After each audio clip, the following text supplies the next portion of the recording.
Welcome to this first lecture in structure analysis with diffraction. Today I thought we should have some just video recorded information and some walk through some mathematics. First of all, if you have a university account and access to Athena, then you can log in at this electronic study support system that we have. Here is the web address, https://athena.itslearning.com. This is the SU version, not from Stockholm University. It says here this is Swedish, but I think you can set very many different languages, 20 or so. But if you log in with your Sukat account, you should get essentially a lot of different courses that you're sort of joined or attached to. And the one that you should see is, of course, structure analysis by diffraction, vt23. Click on that.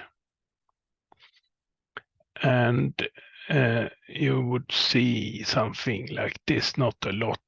There are some informations that latest changes, lecture notes and such things. No plans. I don't think we will use plans, and I'm not sure, in fact, that we will use Athena either. It depends if you all can access Athena. Otherwise, we will arrange with some other solution via, for example, Box. It's a cloud storage system that we use here at Stockholm University. Or otherwise, we need to distribute material, and because most part of the courses could be done online, so you don't need to come here physically. If you want to do data collection with the diffractometer, then you need to be here physically for sure. And if you want to use the databases in our department, then you need to be here. But otherwise, it's quite convenient to do the course online. And we could also have an online exam, or a home exam that you do in your own pace and send back to us. In Athena here, there is a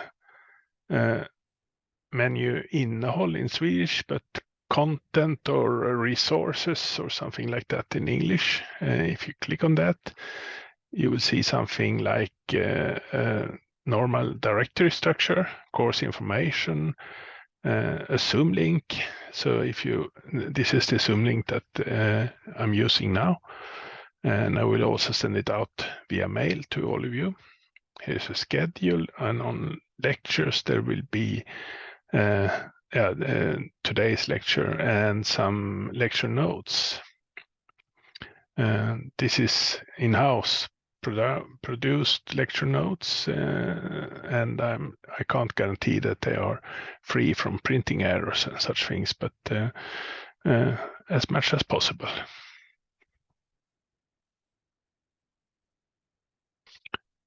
So let me just go back.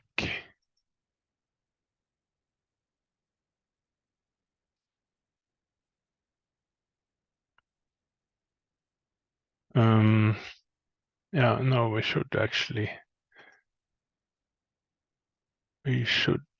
share the screen. Did I do that? Share screen. It's learning, yes. Now we are screen sharing. Perhaps I wasn't screen sharing previously, so we could go back. When you go to Athena, this is the address. You log in with the Sukat account. And the Sukat account credentials you should have got, or you should see to get them in the next days. Click on this structure analysis by diffraction, and you will come to the main page, which doesn't contain a lot, but here on the innehåll in Swedish or content and resources in English menu, you will see something like a directory structure in a normal computer language. If you go to lectures, then this is the first today lecture, and some lecture notes also locally produced. But let's see if we can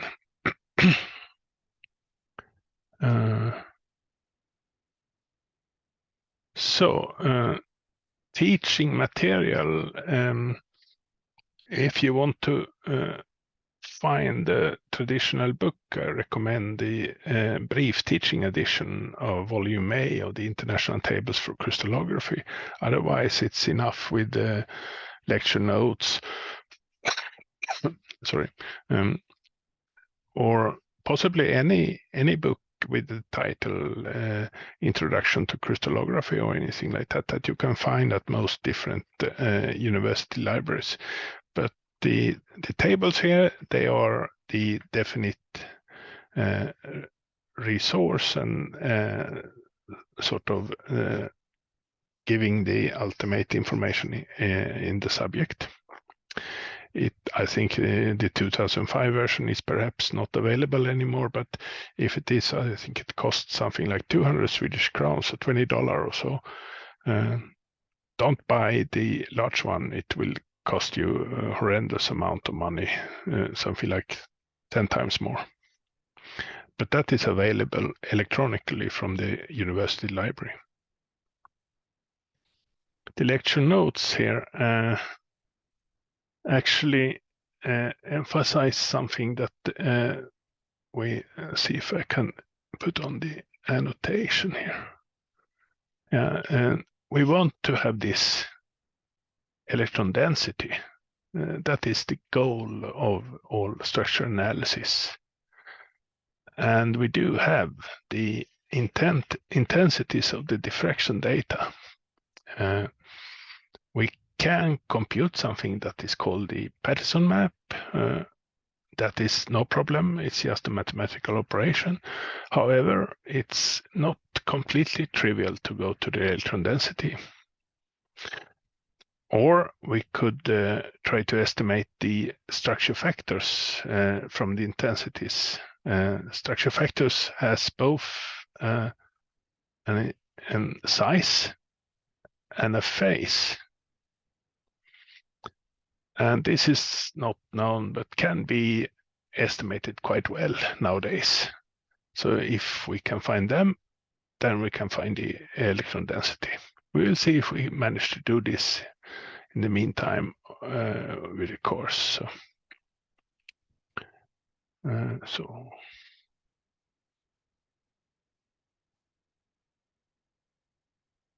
There will be several different exercises on the course, and I would say it's very important to do calculations. We will help, but not necessarily check that you got the correct answers. It's up to you to ask for help, and we have 3 or maybe 5 in total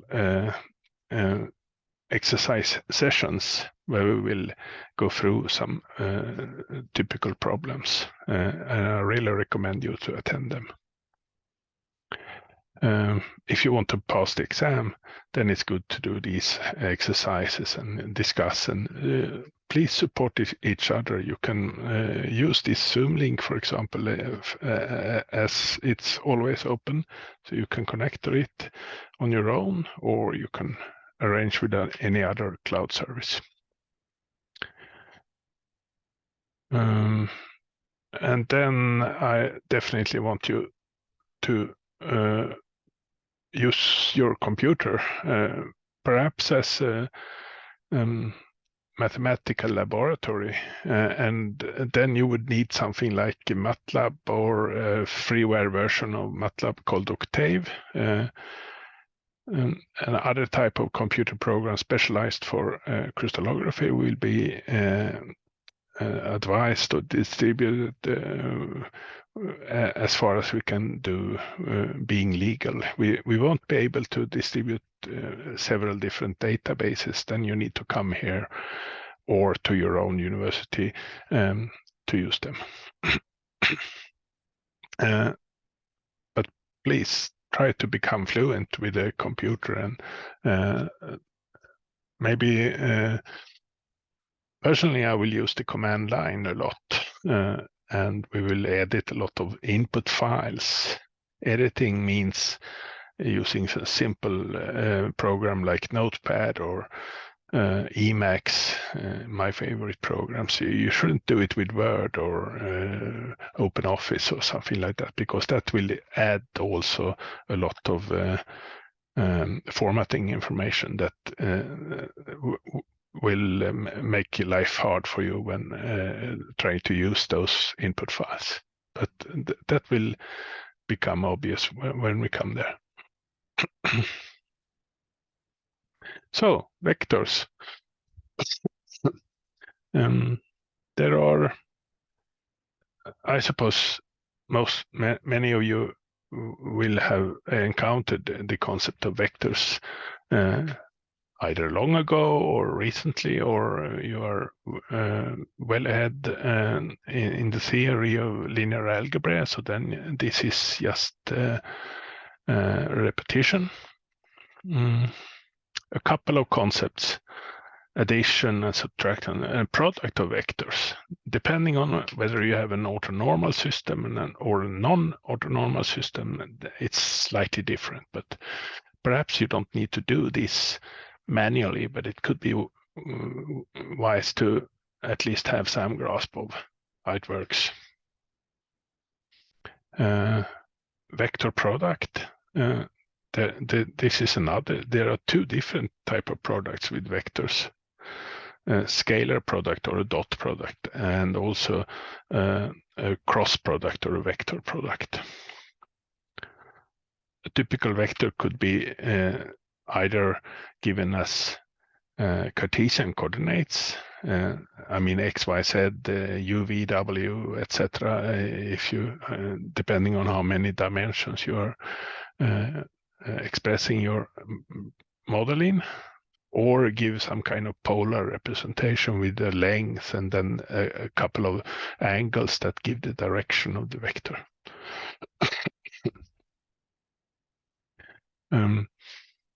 Determinants is perhaps part of the next section with matrices. Just a moment, I need to find some water so I won't be coughing all the time. Just a minute. So now I'm back again. Let's see if we can continue to share the screen.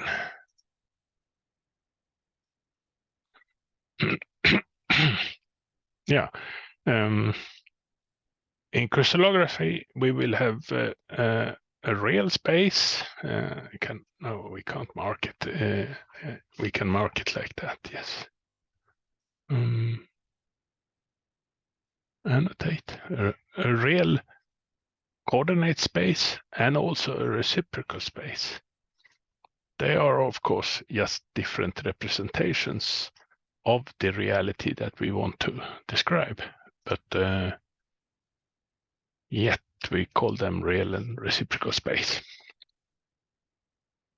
One important thing with the linear algebra is to try to stick to right-handed coordinate system.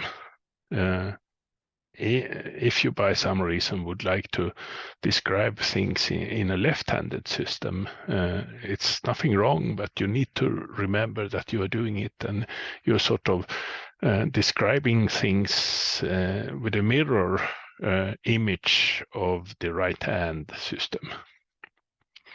Could be worthwhile to do sometimes, maybe, but don't do it just randomly. A vector is denoted by some either a bold type of symbol or a symbol with an arrow on top, maybe. This is very clear, and the bold one is also quite clear. Often we just, in handwriting, we just give a bar on top. Unfortunately, that bar could also mean minus vector. So minus vector A is more or less equals to this. And when does it mean that and when doesn't it? Yeah, that's a problem.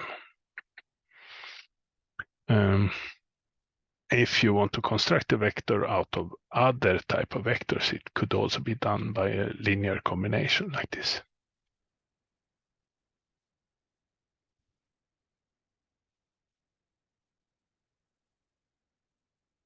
The scalar product of a vector is quite often used.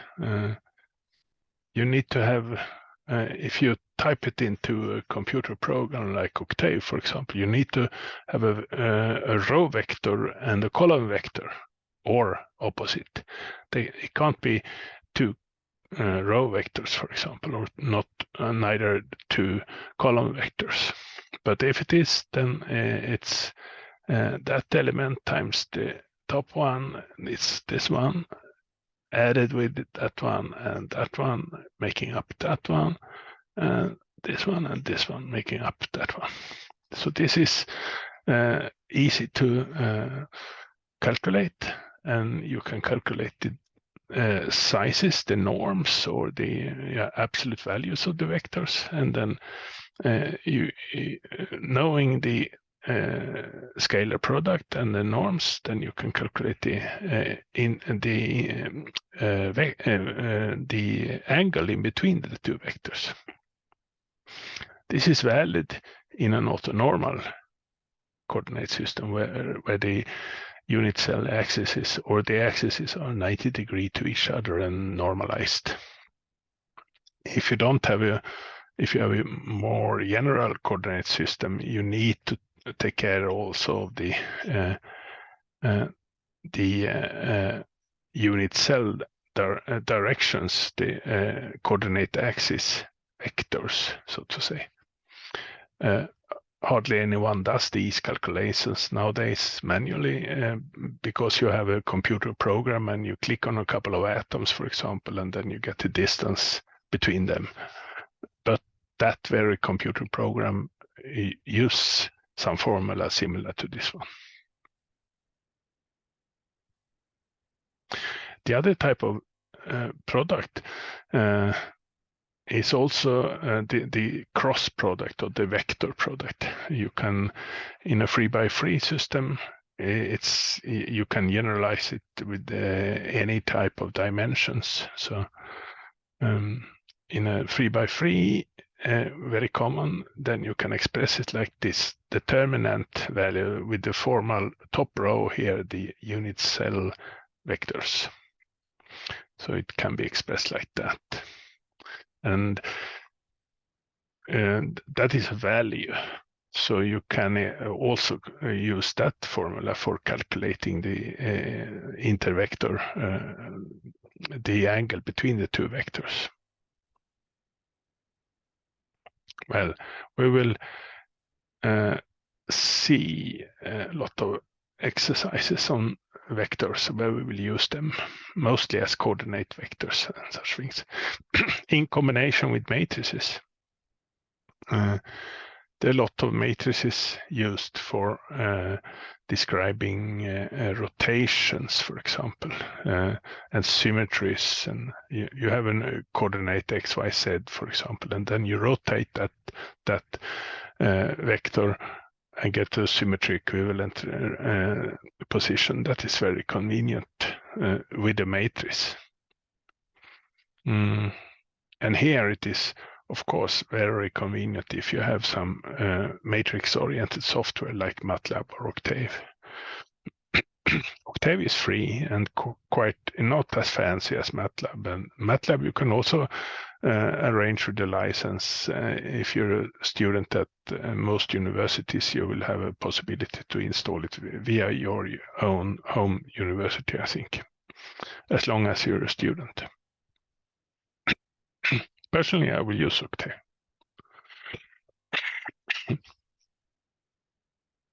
Matrices, they could be added and subtracted as normal scalars, more or less. But the different matrices, suppose you have two different matrices, A and B, the sum of them is just the sum of the individual elements of the matrix. This is also hardly done manually, but with a MATLAB Octave system, you can perhaps do it sometimes. You can also multiply, then it's a slightly more complicated. You see here, in order to multiply these two vectors A and B, then you, for example,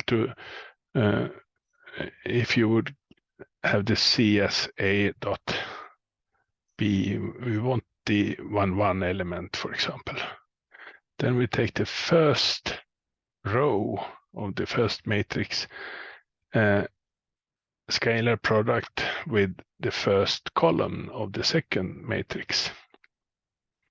So it's A11 times B11 plus A12 times B21.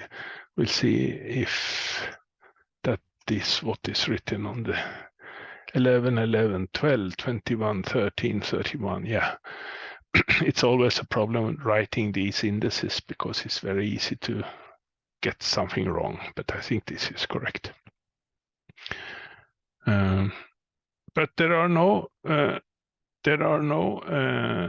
division available with matrices. Something more or less similar to division, you can define an inverse of a matrix, and then multiplying with the inverse, then it is perhaps similar to division. Well, and the use of matrices, that is in very many cases in crystallography, we will have a coordinate vector x, or x1, x2, x3, for example, and we want to rotate it with the matrix to get some picture or some rotated copy of the vector x. We can call it y there. If y is known, then in principle you could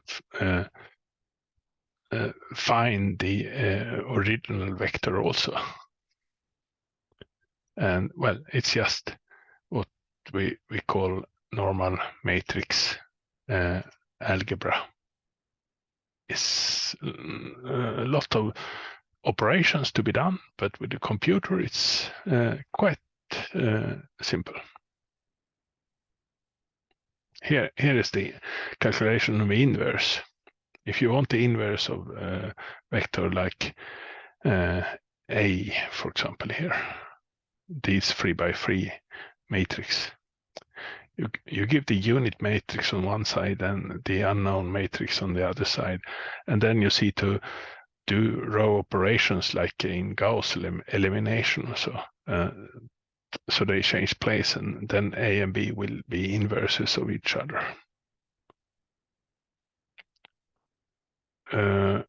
This could be worthwhile to check manually on your own for one or two cases, and then you trust the computers to compute the inverses.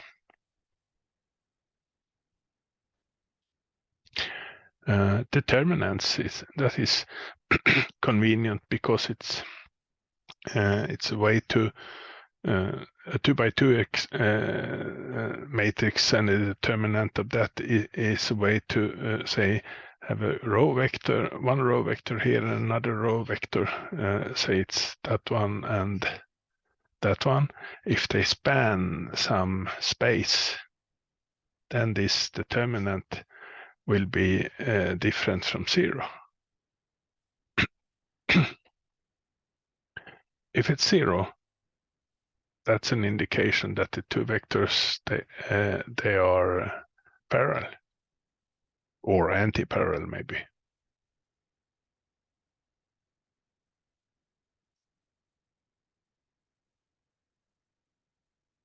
Complex numbers, yes. That this also occurs now and then in crystallography quite often, actually, because the set of real numbers is a bit limited, so we need to go to complex numbers in order to be able to solve all equations with complex coefficients, for example. A typical complex number can be written in a Cartesian form or a polar form like this. Here we get this famous phase factor.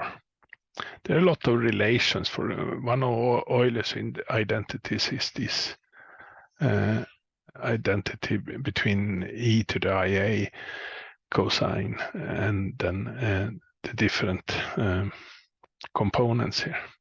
The I is the imaginary unit.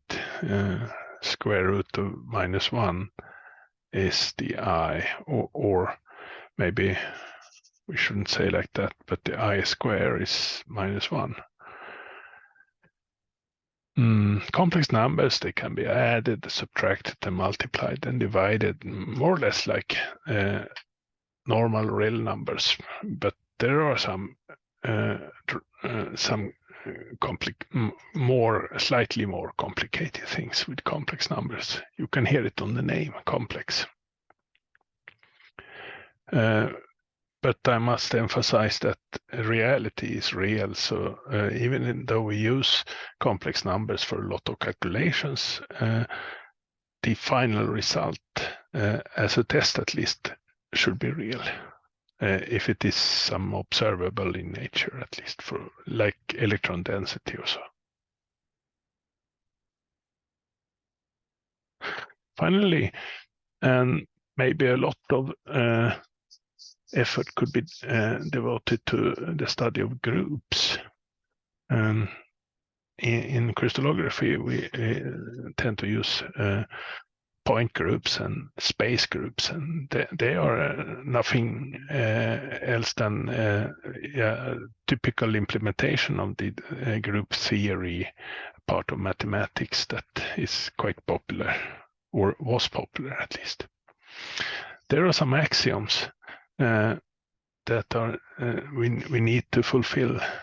There should be a set of elements. We can erase that one. It's quite fun to have a drawing pen like this.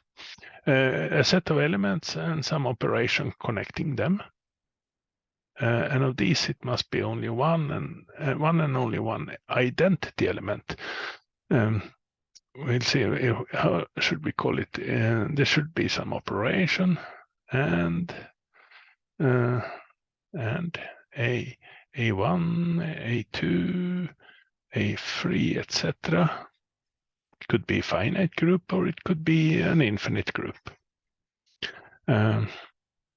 The identity element is the operational identity element onto any other element doesn't change that element that is necessary.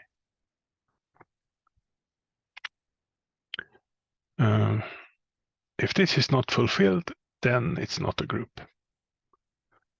And there should be an inverse element also to every possible element, such that the AI times, or the operation times is usually the operation or a symbol for the operation, the AI -1. If this is the inverse of AI, or AI is the inverse of that one, then they should be E, the unit element. And the set should be closed. I'm not sure if it's enough with the first three, but closed. I mean, even if infinite set is closed, the infinite set of integers, for example, that is a group under addition. But say 1.5 is not an element of the integers.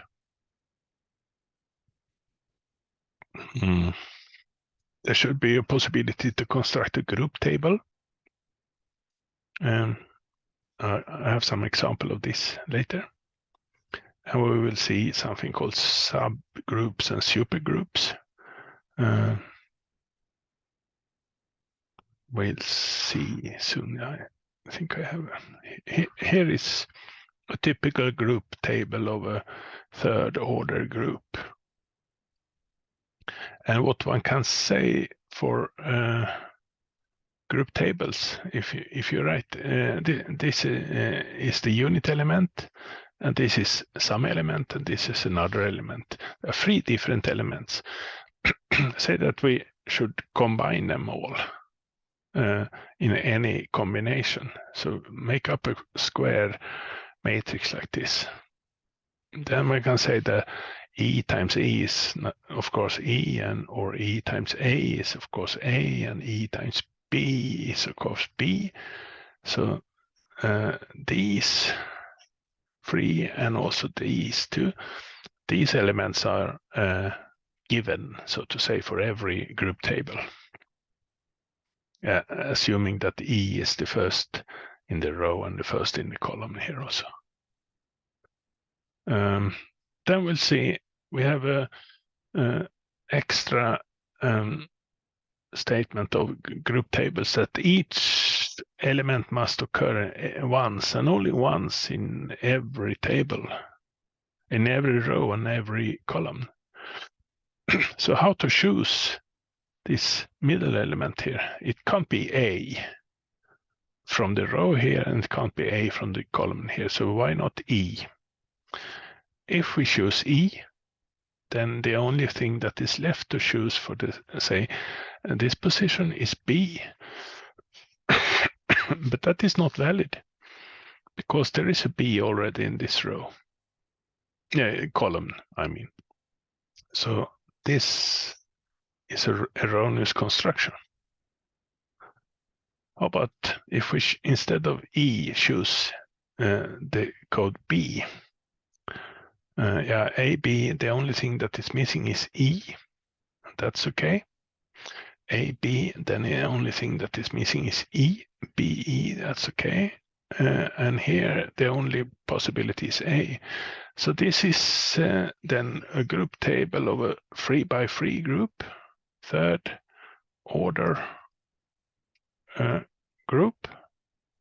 And there is only one way to construct it, which means that there is only one third order group. We can call these elements different things and thus construct different sort of versions of the third order group, but otherwise they are the same. They have the same algebraic structure, which is very convenient because if we know it is a group, then we have automatically access to everything in group theory that is valid for general groups, so to say. In this third order group, there are no subgroups except each element, and that could be mimicked by there is no possibility to factorize the integer 3 except as 1 times 3. But 2, for example, is not the divisor of 3. So there is no second order subgroup here.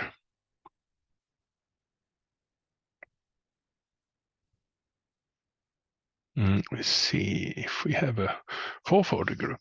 Yeah, then for the with the same arguments as previous, these for top row and these leftmost column, they are given automatically, and then it's a question how should these elements be filled up. Well, it turned out that there are two possibilities. And here you can actually see that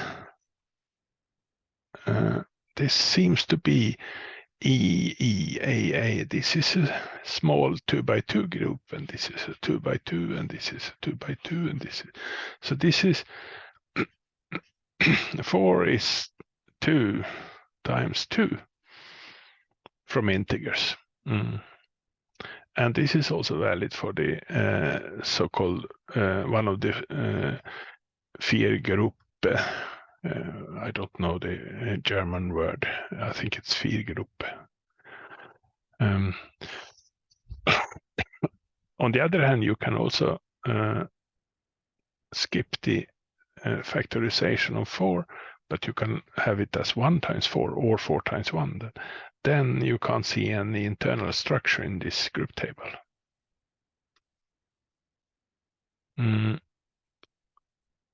Which means that 440 groups are two different algebraic different 440 groups available. Only two. There are quite many 440 groups in crystallography, but they belong to either one of these two abstract groups. There are some exercises in the so-called lecture notes from chapter 1, 2, and 4. Just a suggestion. You will see tomorrow will be a free day for you. You can listen to this lecture if you want and have a look at some data maybe. But otherwise, Ken and Ring will take contact with you on Tuesday and either continue to use Athena or solve it with some other program. Now let's see, this is the last image, I think. If I would ask for something, I would like you to install some, let me share some screen again. I would like you to install some software. How do we do this? Stop sharing. Now we can do it directly. Of course, because we are still recording. Yes, yeah, sorry. Now let's see. So, and then if we just take some normal Google or something like that and search for, I will choose Octave, but please use MATLAB if you think that's a better choice, and it is, but it's much bigger. So here you go to download GNU octave.org and download. And if you're running Windows, it's quite simple. You just select the 64-bit installer recommended, only that one, and click on it. Of course, I can't guarantee that there are no viruses, but I don't think so. If you're running macOS, then you need to go to Wiki here, unless you have a homebrew installed, but go to Wiki. And now let's see which one. We should use the latest one, because that download the installer from GitHub, that I think is a good choice. And also here, don't use the beta version, but go for the 6.2 and download this DMG file. It's 851 megabytes, so it's quite a while on if you haven't a very fast connection, but takes a few minutes. And then it's just the typical Macintosh Apple type of installation that you draw it to the applications. One problem with the installation of software not from Microsoft nor from Apple nowadays is that the operating systems don't trust them. That is an extra problem that you will need to overcome somehow. If you have a Linux machine, then it's usually, or a BSD machine, then it's usually no problem. It's either installed already or you it's very easy to install. I think you can you don't have any, but well, a typical Linux, let's see, where is the,